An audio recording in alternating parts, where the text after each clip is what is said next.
السلام علیکم ورحمۃ اللہ وبرکاتہ۔ نحمدہ ونصلی علی رسولہ الکریم،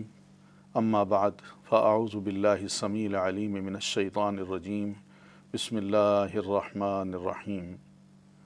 قالوا طائرکم معکم، انہوں نے کہا بھائی تمہاری فال تمہارے ساتھ، یعنی جو تم کہتے ہو اپنے پاس رکھو، تمہاری یہ نظریہ ہی غلط ہے، ہم اس کو مانتے ہی نہیں، ہم اللہ کے نبی اللہ کی بات تمہیں سنانے کے لیے آئے ہیں، یعنی ہمارا وجود کیا معاشرے کے لیے کوئی نحوست ثابت ہو سکتا ہے؟ تم جو برائیاں کرو، لوگوں کو غلام بنا کے رکھو اور لوگوں کو اپنی چوکھٹوں پہ جھکاؤ، وہ جائز ہو،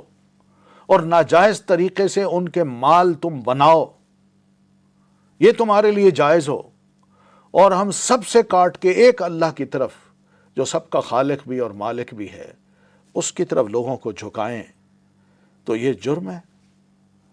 یہ بری بات ہے۔ اپنے پاس رکھو ایسی فالوں کو، طائرکم معکم، ہم نہیں مانتے ان کو۔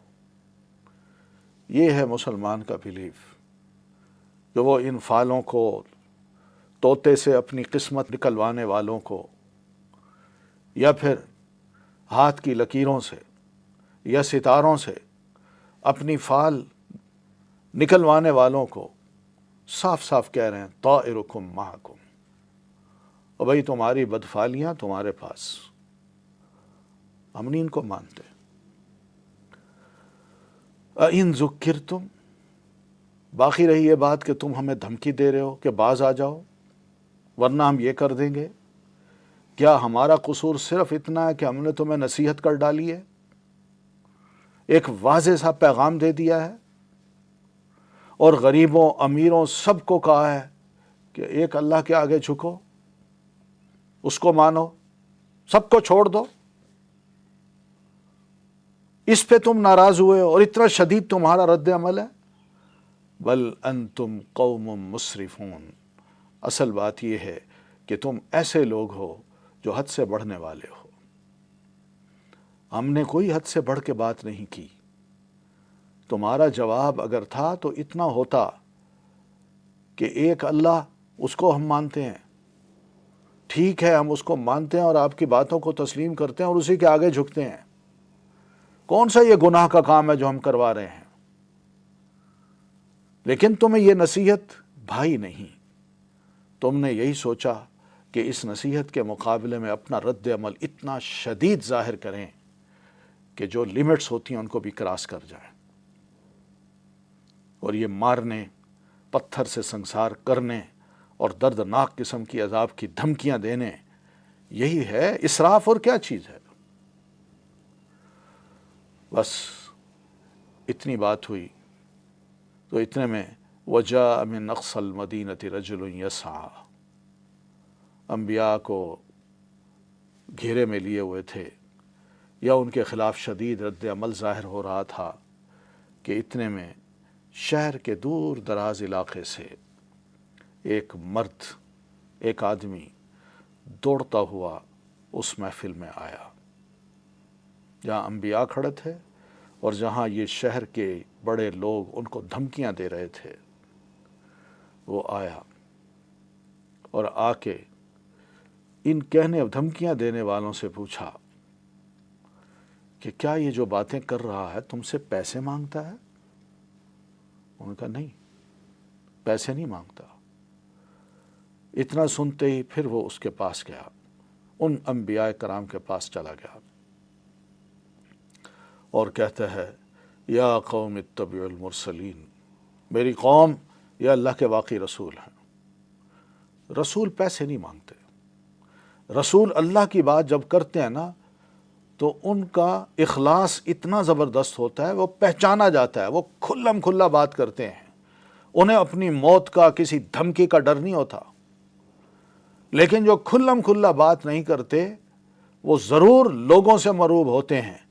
اور ان کی جیبوں پر ان کی نظر ہوتی ہے، جس کی وجہ سے وہ حق پر نہیں ہوتے۔ اس لیے میں سمجھتا ہوں کہ یہ رسول ہیں انہوں نے تم سے کوئی پیسہ نہیں مانگا، صرف اللہ کی بات کی ہے، تو میں تمہیں یہی نصیحت کروں گا کہ تم ان رسولوں کی پیروی کرو۔ اتبعوا من لا یسألکم اجرا وہم مہتدون، ان کی اس لیے پیروی کرو کہ یہ تم سے کوئی اجر نہیں مانگ رہے، کوئی بدلہ نہیں مانگ رہے، کوئی انہوں نے تمہارے آگے ہاتھ نہیں پھیلائے، تم سے توقع ہی نہیں رکھی۔ وہم مہتدون، اور اس لیے کرو کہ یہی ہدایت یافتہ ہیں، اللہ تعالیٰ نے ان پر وحی نازل کر کے ان کو راہ ہدایت دکھا دی ہے، اور یہ اللہ کے نبی ہیں، ان کو تم مان لو، ان کو فالو کرو، اسی میں تمہاری خیر ہے اور بھلائی ہے۔ انہوں نے دیکھا، لو جی ہم تو ان کو دھمکیاں دے رہے تھے، بیچ میں یہ آ گیا اور یہ آ کے لوگوں کے جذبات کو بھی بھڑکا گیا، ان کے کانوں کو بھی کھول گیا، آنکھوں کو بھی کھول گیا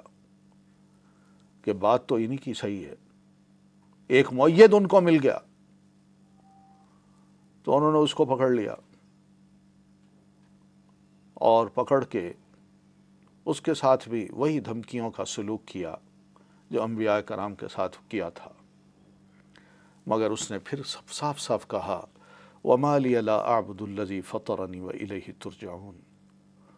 میں کیوں نہ اس رب کی عبادت کروں جس نے مجھے پیدا کیا، وہ میرا پیدا کرنے والا ہے، جو پیدا کرتا ہے وہی خالق ہوتا ہے، اور جو خالق ہوتا ہے وہی معبود ہوتا ہے، کوئی اور معبود نہیں ہوتا، عبادت اسی کی جاتی ہے۔ اعبدوا ربکم الذی خلقکم، اس رب کی عبادت کرو لوگو جس نے تمہیں پیدا کیا ہے، جو پیدا نہیں کر سکتے وہ رب نہیں ہوتے، یہ دلیل ہے اس بات کی۔ اور نہ صرف یہ کہ ہمیں پیدا کیا، بلکہ والذین من قبلکم، ان کو بھی پیدا کیا جو ہم سے پہلے تھے۔ کوئی ہے دنیا میں ایسا خدا جو یہ دعویٰ کر سکے کہ میں نے اس لڑکے کو یا اس بچی کو پیدا کیا ہے؟ کوئی نہیں کر سکتا، اور اگر کرتا بھی ہے تو یہ اس کا جھوٹ ہے، اس سے بڑا جھوٹ اور کوئی نہیں ہو سکتا۔ اس لیے اس نے بنیاد یہ پکڑی کہ میں اس اللہ کی عبادت کیوں نہ کروں، اس ہستی کی عبادت کیوں نہ کروں جس نے مجھے پیدا کیا۔ ناظرین، تھوڑا سا وقفہ لیتے ہیں اور اس کے بعد انشاءاللہ اپنی گفتگو کو دوبارہ شروع کریں گے۔ اس وقت تک کے لیے اجازت۔ السلام علیکم ورحمۃ اللہ وبرکاتہ۔